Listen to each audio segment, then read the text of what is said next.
Emmanuel Guibert pour l'enfance d'Alan à l'association. Emmanuel Guibert est un habitué des prix et autres distinctions.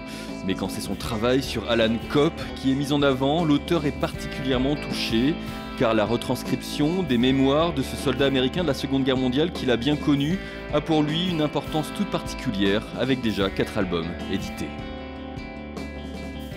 À mesure que les livres sortent et qu'ils circulent, je fais grâce à ces livres de plus en plus de rencontres, de voyages. Enfin, ça suscite un destin en fait qui est le mien, qui sort en partie du sien, si j'ose dire.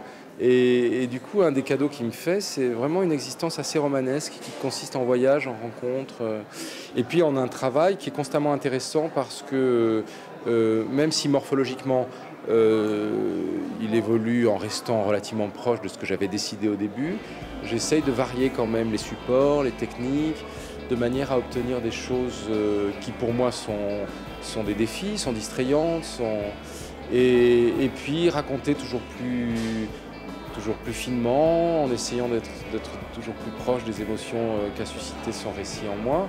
C'est un mobile intéressant pour faire la bande dessinée.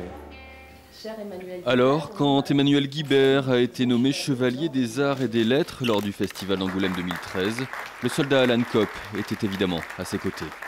C'est avec cette veste que mon ami Alan Cope a fait la Seconde Guerre mondiale, sa préparation militaire à Fort Knox dans le Kentucky, en 1943 et 1944, et sa traversée de l'Europe dans une tourelle d'engin.